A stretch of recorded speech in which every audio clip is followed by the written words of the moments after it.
World's best law of attraction money and success coach అయిన ప్రముఖ షేక్ అన్వర్ గారిచే మే 18th హైదరాబాద్ లో జరగబోయే one day magic of law of attraction and millionaire mind work shop కి register చేసుకోండి. నమస్కారం ఉమా గారు. నమస్తే అమ్మా. అక్షయ తృతీయ, ఈసారి అక్షయ తృతీయ ఏ రోజు వస్తుంది? దాంతోపాటు ఆ రోజు కనుక ఎవరైనా కూడా సద్వినియోగం చేసుకోవాలి అంటే ఎలా చేసుకోవచ్చు అంటారు? తప్పకుండా. అక్షయ తృతీయ ఏప్రిల్ 30వ తారీఖు వైశాఖ శుక్ల తదియ అని పిలువబడేటువంటి రోజున అక్షయ తృతీయగా మనందరం జరుపుకుంటూ ఉంటాం. అయితే ఈ వైశాఖ శుక్ల తదియ నాడు కృతయుగము ప్రారంభమైందంటండి.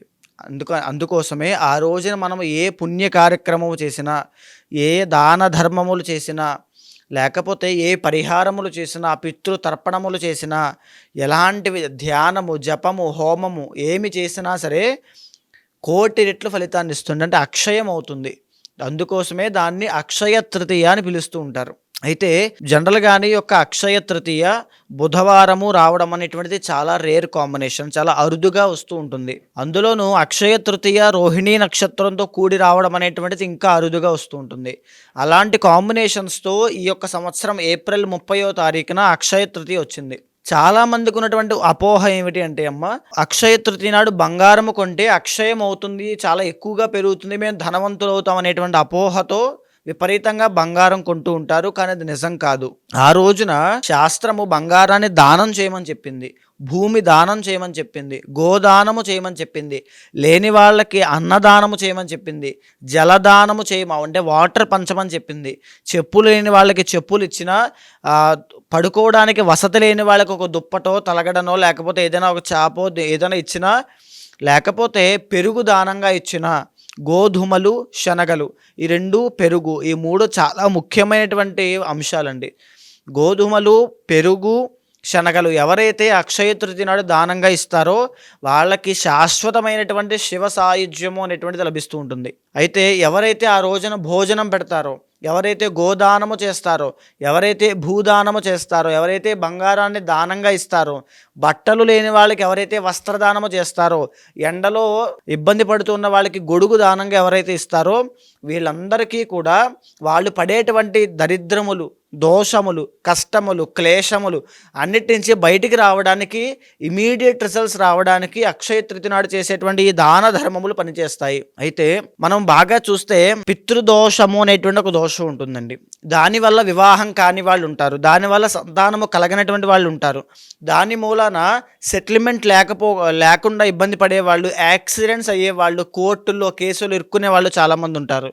అలాంటి పితృదోషాన్ని తొలగించుకోవడం కోసము అక్షయ తృతీయ రోజున ఎవరైనా సరే పితృతర్పణము చేసినా, లేకపోతే చనిపోయినటువంటి పితృదేవతల పేరు చెప్పి పితృతర్పణములు వదిలినా, వాళ్ళ పేరు చెప్పి భోజనము పెట్టినా, పితృదోష నివారణార్థము ఏవైనా పుణ్య కార్యక్రమాలు, పూజలు, పరిహారములు చేసినా వెంటనే సిద్ధిస్తాయి.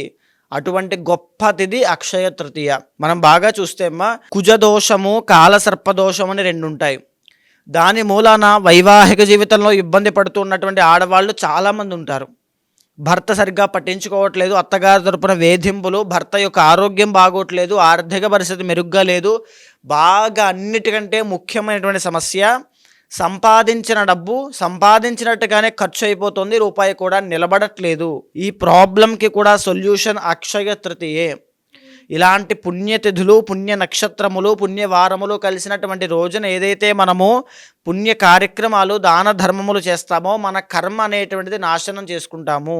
అంటే మన పాప కర్మ దహింపజేసి మనము ఒక పుణ్య కార్యక్రమం చేయడం వల్ల వచ్చేటువంటి ఫలితాన్ని అనుభవిస్తాము. తరువాత చాలామంది రుణ బాధలు, అంటే అప్పుల బాధల్లో ఉండడము, బంగారము తాకట్టు పెట్టేటువంటి పరిస్థితుల్లోకి వెళ్ళడము, తరువాత ఇంకా చెప్పాలంటే వైవాహిక జీవితంలో వచ్చేటువంటి సమస్యల వల్ల సూసైడల్ టెండెన్సీస్ పుట్టడము, ఇవన్నీ కూడా ఒక మనఃక్లేశములు అంటారు. అంటే మానసిక ఒత్తిడి.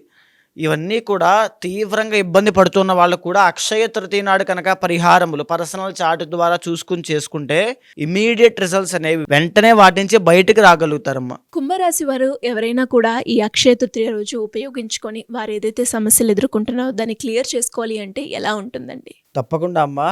ఏదైతే కుంభరాశి వాళ్ళ కోసం మనం మాట్లాడుతున్నామో, ఈ అక్షయ తృతీయ కోసం చెప్తున్నాం కదండి. దాంట్లో భాగంగా కుంభరాశి వాళ్ళకి లాస్ట్ ఫేజ్ ఆఫ్ ఏలినాటి శని అనేటువంటిది నడుస్తోంది. దీని మూలన ఆశా నిరాశలు, ఏదైతే నాకు ఆ ఉద్యోగం కావాలి, వచ్చేసింది, వస్తోంది అనే భావనలు ఉన్నారో అది రాకుండా పోవడము, దానివల్ల వచ్చేటువంటి అసంతృప్తి భావన చాలా ఇబ్బంది పెడుతూ ఉంటుంది. ఏవైతే డబ్బులు నాకు తిరిగి వచ్చేస్తాయి, నేను ఇన్వెస్ట్ చేసినవి, నేను మోసపోయినవి అనుకుంటూ ఉంటారో అవి రాకుండా పోతాయి. ఇంకా చెప్పాలి అంటే ఆర్థిక పరమైన ఇబ్బందులు, రుణ బాధలు చాలా ఎక్కువగా ఉండడము, మాట వల్ల వచ్చేటువంటి తగుల్లో ఇబ్బంది పడుతూ ఉండడం అనేటువంటిది వీళ్ళకి కనబడుతూ ఉంటుంది. అయితే అన్నిటికంటే ఇంపార్టెంట్ ఏంటి అంటే ఏలినాటి శని దోషంతో పాటుగా వీళ్ళకి పట్టబోయేటువంటి లగ్న రాహువు, అదేవిధంగా గురుబలం పెరగడము పంచమ స్థానంలో అనేటువంటిది చాలా ఇంపార్టెంట్ అంశాలు. లగ్నంలోకి రాహు రావడం మూలన ఆరోగ్యపరమైన ఇబ్బందులు, అనవసరమైన ఖర్చులు ఎక్కువగా అయ్యే అవకాశం ఉంటుంది. పంచమంలో గురుడు రావడం మూలన సంతానం కోసం ప్రయత్నం చేస్తున్న వాళ్ళకి సంతాన యోగము, తర్వాత గొప్ప కీర్తి ప్రతిష్టలు, పేరు ప్రఖ్యాతలు వచ్చే అవకాశాలు వీళ్ళకి లభిస్తాయి.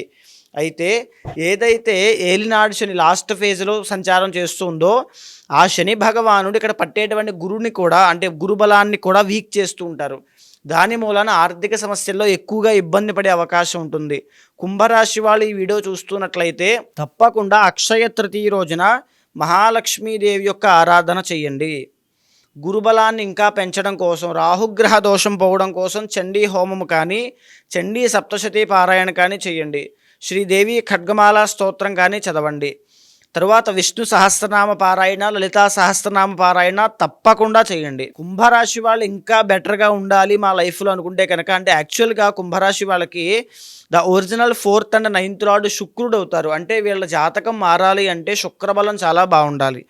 మహాలక్ష్మీదేవి అనుగ్రహం కావాలి. అక్షయ తృతీయ నాడు మహాలక్ష్మీదేవి యొక్క అనుగ్రహాన్ని పొందేటువంటి సమయం చాలా బాగుంటుంది. ఆ రోజున కనుక మీరు చేస్తే కుంభరాశి వాళ్ళు ఇమీడియట్గా రిజల్ట్స్ అనేవి చూస్తారు తప్పకుండా.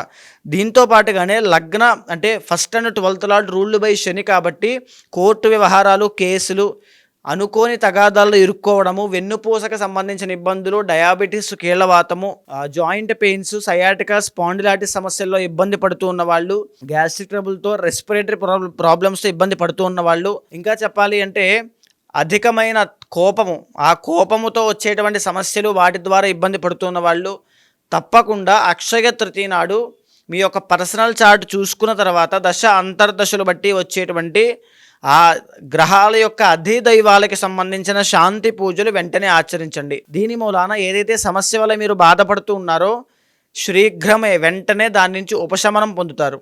అండ్ అక్షయ తృతీయ నాడు ఇందాక నేను చెప్పినటువంటి దాన ధర్మములు మాత్రము తప్పకుండా ఆచరించండి. శివ సాయుధ్యం అనేటువంటి దాన్ని పొందుతారు.